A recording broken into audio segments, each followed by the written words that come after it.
अन्ना के आंदोलन से एक जीव उत्पन्न हुआ, डेंगू का मच्छर, इसने पूरी दिल्ली डस ली। अरे डेंगू का मच्छर ने तो कुछ लोगों की हत्या करी, इसने तो पूरी दिल्ली की हत्या कर दी है। अरे पुजारियों को भी सैलरी देंगे 18,000 रुपए महीना, तो लगता देंगे देंगे। शराब के ठेके दिए उन्होंने, हर 1 किलोमीटर पर शराब के ठेके दे दिए जनता को।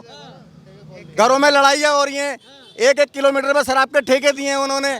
ठीक है, भ्रष्टाचार दिया है उन्होंने। जो आदमी भ्रष्टाचार खत्म करने के लिए कह रहा था, उसने निरंतर भ्रष्टाचार दिया है। और क्या देंगे वो? वोट डालने जाएंगे, ठीक है, तो क्या वो 2020 के दंगे भी दिमाग में रहेंगे? हम 2020 के दंगे को भी ध्यान में रखेंगे, हम हर चीज को ध्यान में रखेंगे। हमने बोला जो राष्ट्रीय हित के लिए कार्य करेगा, जो व्यक्ति राष्ट्रीय हित के लिए काम करेगा, हम अपना वोट, जितना भी दिल्ली का वासी है, वो समस्त प्राणी जितने भी दिल्ली के हैं, वो सब राष्ट्र हित में कार्य करने वाली पार्टी को अपना वोट देंगे। दंगे हुए थे, मैंने बकायदा देखा क्या हाल था। पत्थर मेट्रो स्टेशन पे हमारा निकलना दुश्वार हो रहा था। क्यों? पत्थरबाजी हो रही थी। आप ये बताओ, जो हम युवा नागरिक हैं देश के, ठीक है, हमें पता है कौन सी सरकार को हमें वोट देना है या नहीं देना। मेरी 20 साल उम्र है। हाँ, अच्छा, मैंने लोकसभा का दे दिया है वोट, अब मेरा विधानसभा का वोट है। मैं केजरीवाल को नहीं दूंगा वो। केजरीवाल को नहीं दोगे?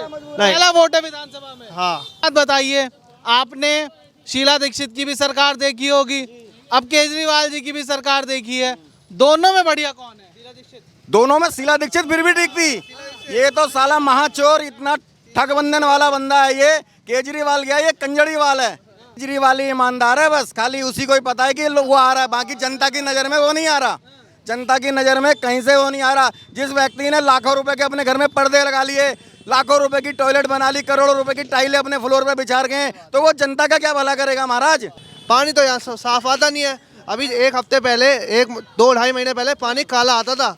हम अगर यहाँ का पानी पियेंगे, वो कहते हैं प्योरीफाई पानी है, हम मरेंगे या पानी पियेंगे? ये बताओ। एनसीडी का पानी बहुत बेकार है। रहते हैं भैया, कैसे हैं भैया?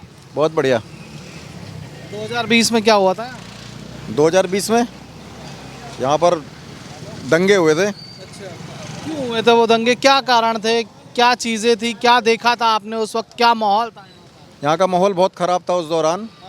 एक सीएए कानून पारित होने वाला था, जिसके चक्कर में जो है दंगे हुए थे। उस कानून की जानकारी कुछ लोगों को नहीं थी। कुछ समाज ऐसा था जिसको उसकी जानकारी नहीं थी कि भाई वो कानून किस लिए आ रहा है। उस वजह से यहाँ दंगे हुए थे। क्या माहौल हो गया था? क्योंकि हम जैसे हमने न्यूज़ खबरों में देखा था, शायद यही वो चौराहा जहाँ खूब आगजनी और बहुत सारी चीज़ें हुई थी।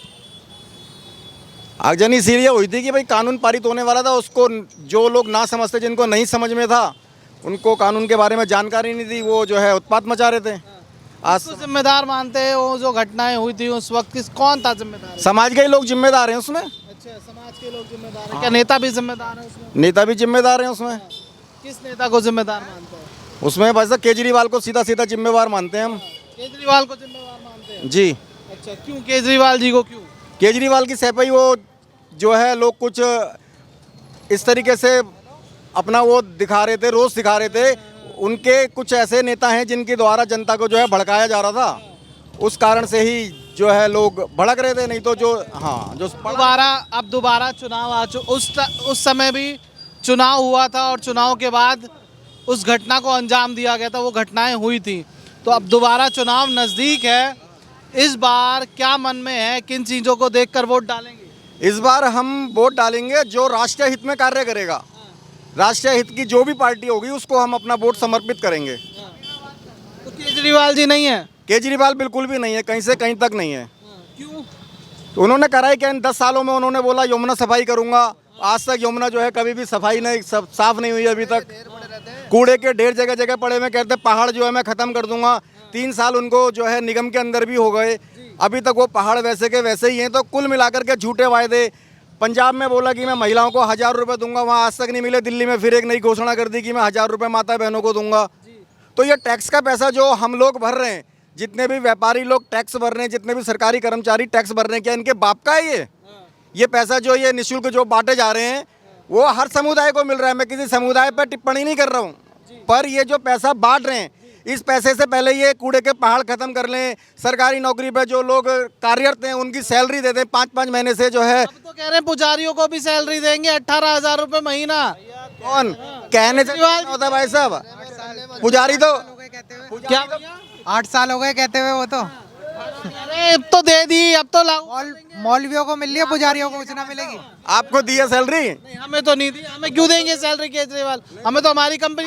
आपने कौन से पुजारी को दिया? मेरे को मिलवाओ, चलो साथ चलते हैं वहां पर, हम और बयानबाजी करेंगे कौन से पुजारी को सैलरी मिली है। आप अपना वक्तव्य कह रहे कि जी पुजारियों को भी सैलरी मिल रही है, अगर आपके आपके नजर में कोई नहीं, मैं कह रहा हूँ कि अब उन्होंने घोषणा कर दी कि देंगे, वो बता रहा हूँ मैं आपको। देंगे, वो तो लगता देंगे। देंगे। शराब के ठेके दिए उन्होंने, हर 1 किलोमीटर में शराब के ठेके दे दिए जनता को। घरों में लड़ाइयाँ हो रही हैं, 1-1 किलोमीटर में शराब के ठेके दिए हैं उन्होंने। ठीक है, भ्रष्टाचार दिया है उन्होंने। जो आदमी भ्रष्टाचार खत्म करने के लिए कह रहा था, उसने निरंतर भ्रष्टाचार दिया है। और क्या देंगे वो? 2100 रुपए महिलाओं को भी देंगे कह रहे हैं। अरे महाराज जी, पंजाब में भी तो दे रहे थे, यही तो हम बोल रहे हैं। महिलाओं के अकाउंट खाली हो गए। हमने तो, हमारे पास तो मैसेज देखा था, सिलमपुर के अंदर 3 महिलाओं के अकाउंट खाली हो गए। वहां पे से OTP गया, उनके अकाउंट से पैसे गए। वो तो ले रहे हैं और उल्टा 2100 रुपए की आड़ में उन्होंने हजारों लाखों रुपए महिलाओं के अकाउंट से गायब कर दिए। ठग लिया मतलब महिलाओं को। बिल्कुल ठग लिया।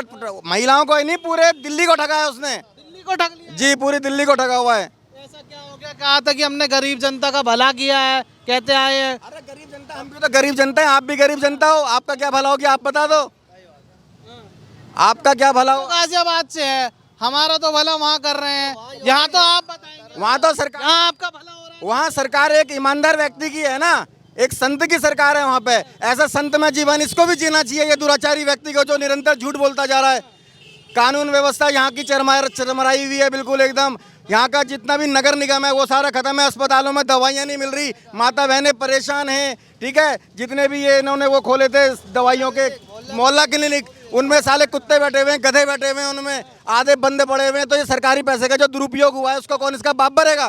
वो तो कह रहे हैं हमने बिजली फ्री दे दी थी, पानी फ्री दे दिया था, शिक्षा बढ़िया कर दी, और तो हॉस्पिटल सबका खर्चा। बिजली फ्री उनको दिया जो लोग अपने मीटर चालू नहीं रखते, जिनके मीटर बंद पड़े हैं उनके लिए फ्री है। उनके लिए तो आज भी फ्री है।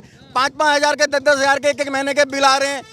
हमारे को अपना बना के बेचते हैं। अभी चुनाव आ रहा था, चुनाव के टाइम पर सबके बिल इसने 30-30 रुपए के बेच दिए। अभी 1 महीने बाद, 2 महीने बाद फिर वही 2200, 2500, 5000, 10,000।